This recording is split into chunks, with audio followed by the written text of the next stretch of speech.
Welcome back everybody, it's Mike from Widgets, and today we have a brand new video to cover, and that is how to get started with the platform. After logging in, you will be redirected to the platform main page. This page allows to access most common tracking features and settings, monitor object position on map, and get detailed information such as speed, address, coordinates, history, and more. After logging in, you will be presented with a map and 4 different tabs. On the top right, we can find our menu tab, in which we can see our tools, setup, account, and language. There's a video for each specific tool in our YouTube channel, and one video that covers setup, so make sure to check that out for more information. On the left, you will find your navigation panel, in which in there you can see your devices and other features. On the right, we can find a map control tab, and on the bottom we will find a tab in which there you can see your widgets. So getting started with the first tab, which is menu. Menu is used to quickly access frequently used tools and settings. And here you can find your tools, in which when you click it, you're going to be presented with different types of tools in which you can apply to the platform. Next is setup. In here you will find different features and settings for your device and your platform. In here you will find your main tab, object groups, drivers, events, SMS gateway, SMS templates, GPRS templates, wedges, and dashboard. For more information, you can check out the video we did covering setup, and there you will find all your information. Moving forward, we have My Account. In here you will find 4 different options, which are membership, device plans, change password, and logout. Also, you can easily change your language by clicking flag at the top right corner.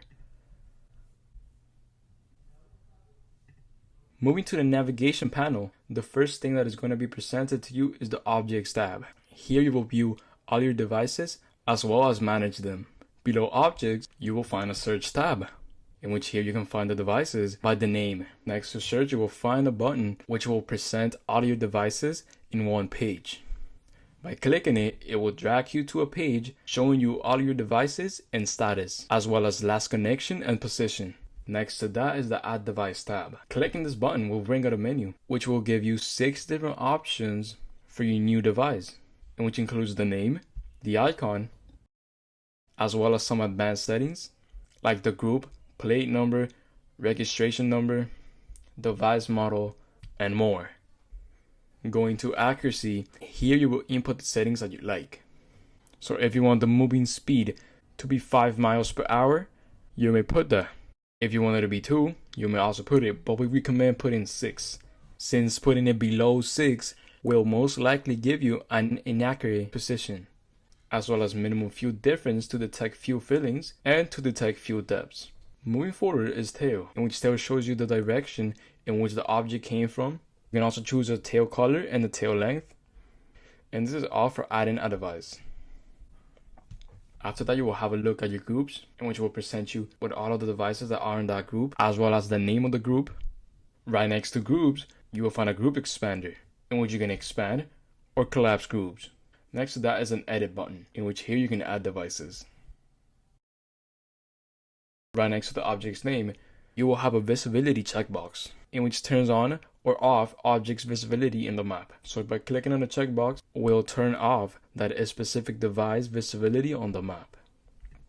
In each device, you can find the object's information, like device name, date, time of last received location, and its status, if it's online, idle, or offline. You can as well see the device's speed. Right next to the speed, you may edit the object. By clicking on the 3 dots, we'll bring up a side menu which will have 7 different options. Show history last hour, show history today, show history yesterday, follow, send command, edit, and sharing. By clicking on one of the show history, we'll bring up the history tab, in which you can select the device and the dates in which you want the history from. Since we selected today, it will automatically put in the dates. So by clicking on show history, you will have a brief look of the most recent events. You will also have a graph showing you the speed from time to time. You can see the altitude, the battery life, and the odometer. You can also look at the data log, in which you will have every single event. Going back to objects, when you click on the three dots and click on follow, it will bring up an additional window showing you the status of that device. This comes in handy when you have different devices scattered in the map and you don't want to have a hard time finding each one and its position. Next is command. And command works for you to manually send out a specific order to the device to execute, which can be turning on or off the car or turning on the lights. The commands vary depending on your device. So for more information about your device and the features that it comes with, you can contact us and we will be happy to help you. You can also watch the video we did covering commands for more information. Going back to the last option, in which is edit, click on an edit will bring up a menu which will present us with the same settings that adding a new device gave us. It's just that on this time, it's already been made. And we're here to edit certain settings. Here you can find the device's name, the icons, advanced settings, sensors, which they work for the device to send out a notification for that specific device. So for example, certain devices comes with a predetermined sensor. So here you will have the ability to enable them. So by going into add sensor, you will have some options to choose from, in which is the sensor's name, the sensor's template, parameter name, set flag, and depending on the sensor, will change what you see below parameter name. If we go into odometer, it will change all of the settings. So for example, if your device comes with a feature that has the ability to do certain thing, then you will be able to choose from different sensors templates as well as parameter name. So for example, if you want a sensor to be sent out when the door is opened or when it's closed, you may put it right here and edit the sensor. For more information about your device and its sensors, you may contact LogicStar and we will be happy to help you. Going into services. So the purpose of services is to have control of your device when certain things are about to happen or just to know when it's about to happen. So when clicking on add service, a menu is going to pop up in which in here you will input the service's information. So for example, if you want a service that tells you when you need to change oil, you're welcome to do that. You can just put the name of the service that you want. Now is the time to actually do it. If you want to get a notification when you need to go to the car dealer to change the oil, you may put that and customize the settings. You may want to first choose a type of expiration if you want it to be in odometer, engine hours, or days. So in turbo, we can put when you want the service to be sent out. And in this case, I'm going to put 10,000 miles. We can just put that the last service was when it was at 3,000 miles.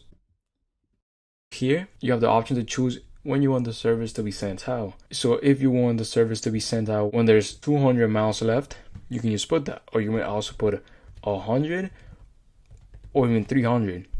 So below that, you will have a checkbox to choose whether you want the service to renew after the expiration, meaning that it would happen again, or if you want it to be only one time.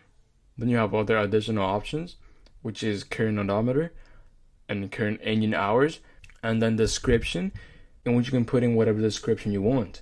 Maybe you can put the address of the car dealer or the brand of the oil.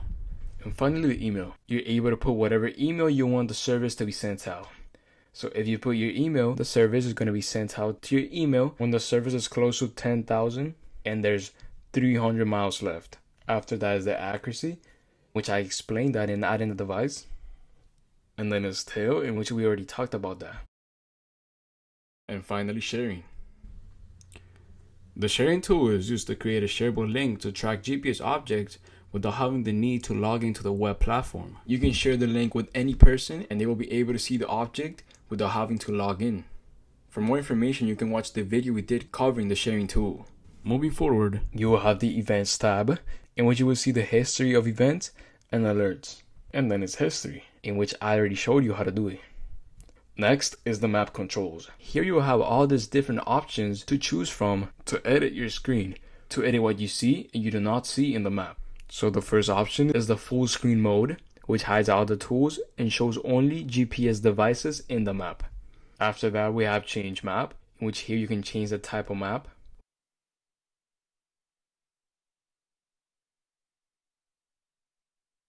We have a zoom in and a zoom out button. Then you have objects tick box, which is if you want to see the objects or not. Then you have a geofence tick box, which shows or hides the geofences in the map. Then we have routes, which shows or hides routes in the map. Point of view, show names, show tails, and live traffic. Moving to the last tab is the widgets. As you can see right here, these are the 3 widgets that I have enabled. To edit which widgets you want to see and which ones you do not want to see, you will have to go to setup and go to where it says widgets.